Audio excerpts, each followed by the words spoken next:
Samedi 15 juin de l'an 2024, amis sportifs, bonjour, merci de prendre le rendez-vous de votre émission Koburu Sport sur Koburu Web TV. Au sommaire de ce numéro de votre émission, nous parlerons dans la rubrique Sport Actu local des tournois de proximité qui démarrent très bientôt à Parakou. Vous savez, c'est déjà pratiquement les vacances. C'est le cas du tournoi Super League du quartier Ganou dont le tirage au sort aura lieu le 22 juin prochain. Dans la rubrique Sport Actu national, on fait le bilan de la saison sportive 2023-2024 des Buffles FC du Borgou et le bilan se fera avec le président du comité transitoire des Buffles FC du Borgou, les Buffles qui ont terminé d'ailleurs champions de la zone AB de la Ligue Pro Suite. Dans la rubrique Sport Actu international, place aux 3e et 4e journées des éliminatoires de la Coupe du Monde 2026 zone Afrique avec deux très belles victoires des Guépards du Bénin face au Rwanda et face aux Super Eagles de Nigeria. Amis sportifs, voilà la charpente de cette émission Destination 26 minutes.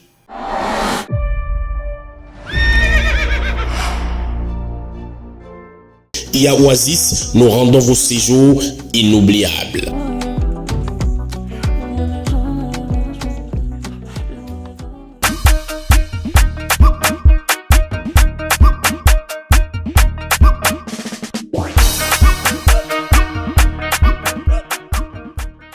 Mesdames, Messieurs, à nouveau, bonjour. La première rubrique de cette émission, c'est Sport Actu local.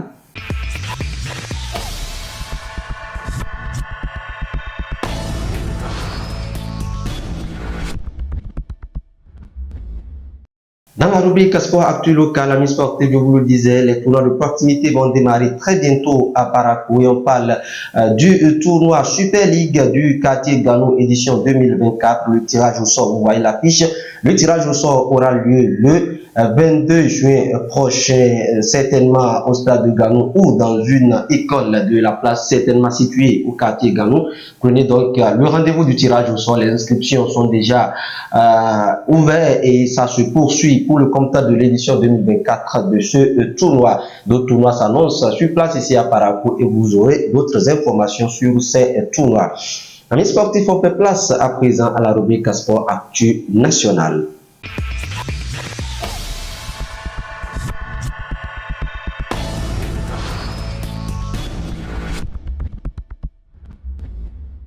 Dans la rubrique Sport Actu national, je voulais annoncer, on fait le bilan de la saison sportive 2023-2024 des Buffles FC du Borgou. Les Buffles FC du Borgou qui n'ont pas réussi à se qualifier en Super League Pro, mais qui ont terminé champions de la zone AB de la Ligue Pro Suite sans aucune défaite. C'est à mettre à l'actif du bureau dirigeant. Le bureau dirigeant qui est présidé par Ibrahim Chaoumama qui nous fait l'honneur de se déplacer dans nos studios. Ibrahim Chaoumama, bonjour. Bonjour, M. Kabelou. Voilà, avec vous, on parle des Buffles FC du Borgou. La saison est terminée. Dites-nous, est-ce que vous êtes un président satisfait de ce bilan que nous sommes en train de dresser? Parce que le bilan, vous l'avez en tête de bout en bout. Oui, il faut, très honnêtement, il faut dire que nous sommes satisfaits. C'est vrai que l'idéal aurait été d'être qualifié, n'est-ce pas, pour la Super League.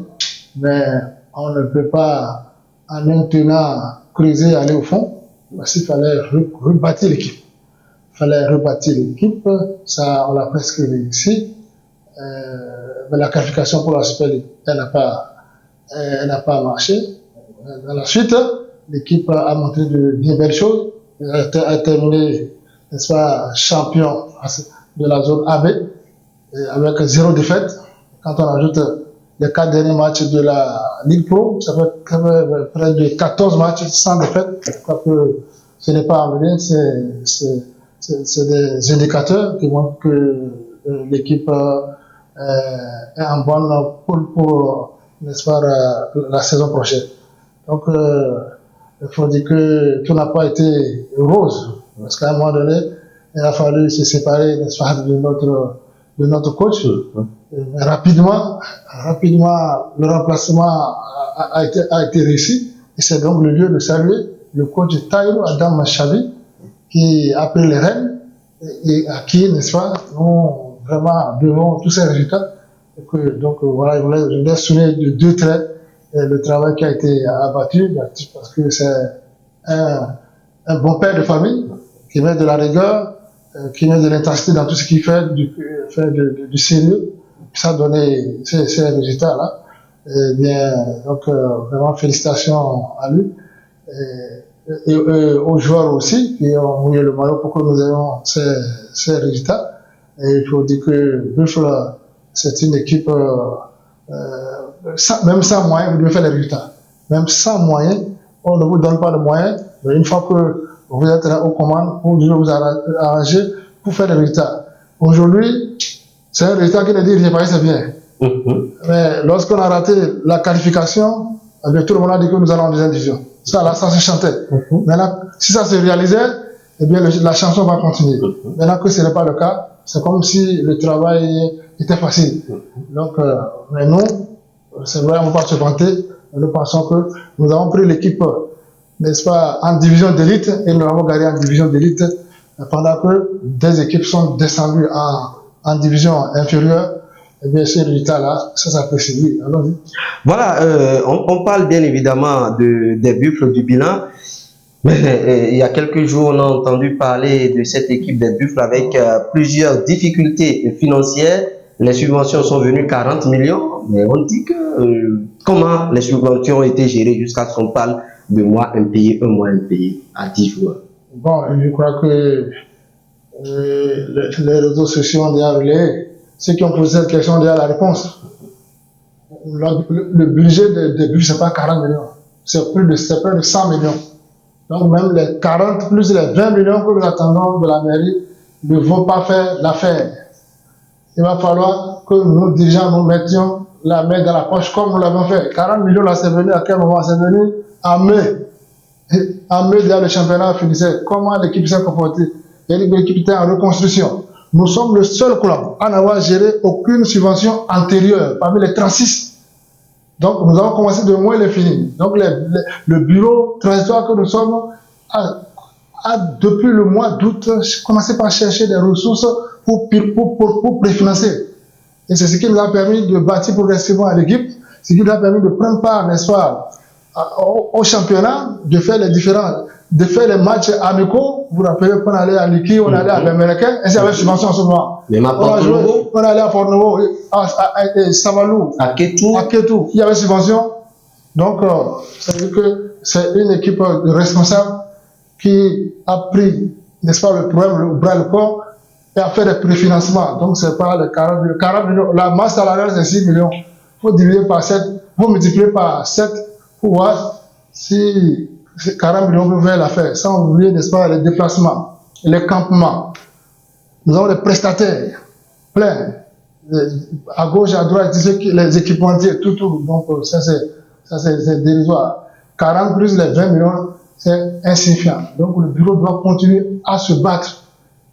Et Dieu merci, nous sommes dans cette démarche de décrocher des partenariats pour que l'équipe se porte de mieux en mieux. Maintenant, quant à la situation des joueurs... Oui, qu'en est-il concrètement? Bon, ben, ça là, nous avons vu la situation du mois de mai. Nous avons privilégié, n'est-ce pas, les étrangers, et pour pouvoir libérer certains. Ça nous a permis de libérer de 3. Il fallait donc libérer ce qu'on leur doit. C'est ainsi que 17 joueurs ont eu le mois de mai. Mais les autres, qui sont nos enfants, on leur demandait d'attendre que la subvention de 20 millions arrive. Bon, on ne savait pas que ça allait être un point d'achoppement. Et c'est ce qui est aujourd'hui. Mais entre-temps, c'est eux qui ont fait la proposition qu'on leur avance 50 000. Une ressource extérieure que je suis allé chercher et on leur a... Bon, maintenant, ils sont entrés en complicité avec certains de vos collègues pour dénoncer cela. Bon, ils ont tout à fait raison.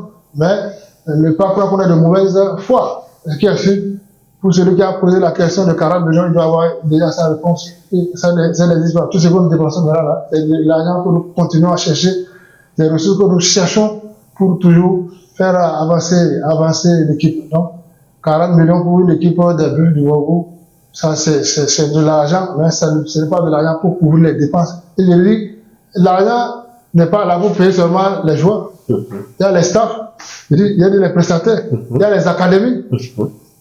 Qu'est-ce que... Tout. Donc, vraiment, je suis désolé pour ceux qui sont allés sur cette piste Mais on a lu que le président serait en train de mijoter. Non, mais voilà, c'est ce qui fait que certains journalistes sont poursuivis. C'est ça. Si moi, je finis, n'est-ce pas, des explications, donc on va voir celui qui a écrit ça. On va voir son cas, puisque si c'était limité à dire, oui, comment les 40 millions sont utilisés, on comprend. Mais quand il ajoute que, ou bien le président est en train de mijoter, ça là, cet aspect-là, je veux chercher à comprendre.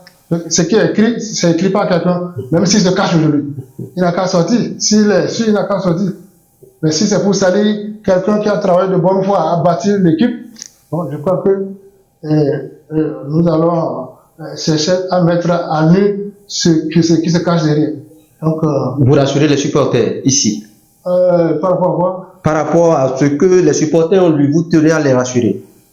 Ah non, mais quoi, c'est les rassurer que les fonds étaient gérés et que les fonds même sont insuffisants et que nous continuons de mener des démarches pour que d'autres partenaires nous accompagnent. Et par rapport à la situation des jours aujourd'hui, c'est ce lundi que nous avons eu l'autorisation de la mairie d'introduire la demande pour encaisser les 20 millions. C'est une procédure administrative que nous ne maîtrisons pas. Va-t-elle durer une semaine, 2 semaines? De toute façon, c'est de l'argent sur lequel la mairie a communiqué et qu'on n'a pas encore encaissé. Et c'est sûr qu'elle-même, elle doit être sous pression et faire en sorte que ces sous-là soient encaissés et doivent payer les joueurs. Si entre-temps, une autre démarche avait vite prospéré, on va les satisfaire. Si on est en guerre contre personne, c'est eux qui ont voulu que comment dirais-je, leur dedans soit dehors. Ce qu'on sache qui gagne quoi à qui, moi, c'est pas moi, mon frère. Mais nous, on a pensé que c'est les enfants de chez nous qu'on pouvait calmer en attendant que les subventions arrivent. Ils ont raison de réagir quand les autres ont été payés et qu'ils ne le sont pas. Ça là, je ne disconviens pas. Mais, donc par rapport à ça, nous devons, n'est-ce pas, de réagir. Et cette réaction, on va forcément attendre, n'est-ce pas, la subvention. J'ai dit, nous menons d'autres démarches. Si elles prospèrent plus vite, on va, n'est-ce pas, les satisfaire. Et ce sont nos enfants, on n'a pas allé en guerre contre eux. Après, ce qui se dit, ça ne nous concerne pas. Donc, nous travaillons à ce que la maison Buff se porte et, Inch'Allah, elle se portera de mieux en mieux. Donc, ce ne sera pas les seules subventions là qui vont permettre. Aujourd'hui, il y a une société qui s'annonce et nous sommes en contact. Nous avons fait déjà plusieurs réunions et nous avons déjà beaucoup d'indicateurs que cette société prendra vraiment corps. Et c'est ça qui va mettre tout le monde à l'aise. Mais nous n'avons pas croisé les bras, on ne va pas dormir sur les lauriers. Des petits partenaires, on va les chercher. Aujourd'hui, il y a une société qui nous invite à venir nous entraîner sur le terrain synthétique petit. Oui. Petit. Ça, c'est déjà significatif. Ce n'est pas le seul club qu'il y a dans le septentrion. Il y a des buffs que buffs viennent s'entraîner. S'il n'y a pas de sérieux, on ne peut pas nous identifier pour venir s'entraîner gratuitement. Donc, c'est un indicateur. Ce partenariat, on peut le pousser pour qu'il devienne un partenariat gagnant-gagnant où on va, n'est-ce pas, définir d'autres termes dont l'équipe va bénéficier, ainsi de suite. Donc, le bureau qui est en place là travaille à ce qu'il y ait beaucoup de partenaires autour de l'équipe. Et les fonds que nous avons pris, c'est des fonds qu'on a logés dans une banque. Et ce n'est pas pour rien. C'est pour qu'il y ait de la transparence. Pour qu'il y ait de la transparence, pour qu'en cas aussi de difficultés, que cette institution financière nous vienne en aide pour que nous puissions. Donc c'est parce qu'on n'a pas fini de baliser le terrain qu'il y a ça là. Sinon, comme moins d'1,5 million, c'est pas ça qui va tuer, n'est-ce pas, les braves hommes que nous sommes. Et on a déjà injecté près de 70 millions. Près de 70 millions pour que l'équipe se porte. Nous sommes de bonne foi. La preuve, quand on n'a pas été qualifié, mais on a reconduit, n'est-ce pas, les motivations. On aurait pu dire que le prime de match, 25 000, ça venir à 15 000. C'est pas ça, on a dit on veut un résultat. Aujourd'hui, on a le résultat. On a mis les moyens, on veut le résultat. Les gens s'étonnent comment Buffle 6 millions, c'est effectivement, parce qu'on veut le résultat, on a le résultat ou non. Aujourd'hui, Buffle sera en difficulté que les gens seraient en train d'écrire. Maintenant, l'équipe a bien terminé, a bien garé, tout le monde a oublié ça. C'est l'argent qui intéresse malheureusement certains de vos confrères sont dans cette complicité. De toute façon, ce n'est pas un garçon comme moi qui est un féru de football qu'on va prendre à ce jeu. Non, on est encore prêt à aller chercher pour injecter. Voilà. L'essentiel, c'est que ça marche. Après, ça sera pour nous. Voilà, amis sportifs, vous avez compris toutes les précisions de Ibrahim Chaïmama, le président du comité transitoire des Buffles FC du Borgo. On fait place à la dernière rubrique de cette émission, c'est Sport Actu International.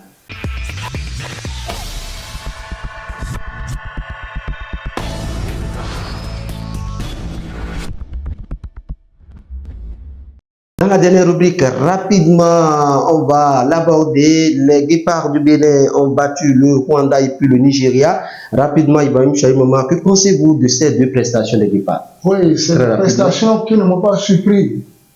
Moi, quand j'ai vu les deux matchs amicaux contre la Côte d'Ivoire et le Sénégal, j'ai dit, désormais, si le Bénin joue, je suis pour la qualité du jeu. On peut nous gagner. Et les deux matchs-là n'ont pas raté. Rwanda, ce n'est pas une petite équipe. Et on a gagné. Mais le Nigeria, 65 ans de disette, un match plein, comme l'a dit l'entraîneur. Puis on a suivi. C'est un match plein. Le Nigeria a tout fait pour revenir au score. En d'autres temps, ils auraient déjà égalisé et gagné. Donc le coach a fait un travail, il a pris des risques qui ont prospéré. Et aujourd'hui, l'équipe joue, c'est intéressant. Avec quand des joueurs locaux, quand il prend beaucoup. La première fois que le coach a pris le risque de l'introduire dans le match, sa première touche de balle, l'adversaire est carton rouge. Ça là, j'ai encore les images.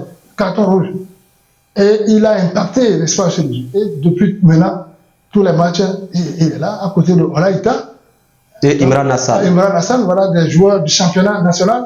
Ajouté, n'est-ce pas, au gardien d'Angelou, qui a quitté le championnat il y a environ 3 ans. Exactement. Donc, je pense que cet entraîneur-là, il faut le laisser travailler. Et ce championnat-là, loin des critiques, est en train de produire, n'est-ce pas, des résultats qui impactent, n'est-ce pas. Alors, on va demander le Bénin veut se qualifier pour aller où? Pour aller là où le Togo allait, pour aller là où le Zaïre allait. Donc, jouons et gagnons les matchs autant que faire se peut. C'est ça là, on a encore des victoires. La petite diamant. Voilà. Ce n'est même pas exclu qu'on ait gagné le Nigeria au Nigeria. Voilà. La preuve, c'est la seule équipe qui, pour le moment, qui a gagné le Nigeria. Les autres ont fait un match nul. Exactement. Donc aussi, on a supposé avoir joué à domicile, mais on a joué à l'extérieur. L'extérieur Côte d'Ivoire qui semble nous avoir. Donc bientôt on joue à l'extérieur, on joue en Côte d'Ivoire. Voilà, ce qui se décide. Parce que il y a longtemps on a enchaîné 2 victoires comme ça, 2 belles victoires. De la place de dernière place, on est à la première place. On est à plusieurs à 7 points comme les autres. Comme les autres, contre l'Afrique du Sud. Vraiment, c'est une belle performance. C'est vrai, on n'aura pas dormi sur les lauriers, mais ça montre que quelque chose se fait. Et il faut vraiment travailler au niveau de la catégorie, les équipes de catégorie. C'est quoi que c'est les jeunes qu'on a vu jouer au Niger, c'est eux qui sont aujourd'hui en train d'alimenter l'équipe A. Et au point où Ceci Delman aujourd'hui est à l'aise parce qu'il est aidé par ces jeunes-là. Il faut qu'on met maintenant moins de fautes. Et puis ça produit du beau football. Malgré qu'on ait des joueurs qui n'ont pas le temps de jeu, ou bien d'autres qui sont malades. Vous voyez, ce qu'on a pu produire. Imaginez que le second Ontonji soit là, et d'autres, ce qui ça va gagner. Vraiment, de toute façon. Vous êtes satisfait? Je suis satisfait, mais continuons le travail. Oui. Voilà, amis sportifs, vous avez écouté les propos d'Ibrahim Chaïmama, président du comité transitoire des Buffles du Borgo. Il dit le Bénin veut aller là où le Togo est allé, là où le Zaïre est allé. C'est la fin de cette émission. On se retrouve samedi prochain pour un autre numéro de votre émission Congo Sport. D'ici à là, portez-vous bien.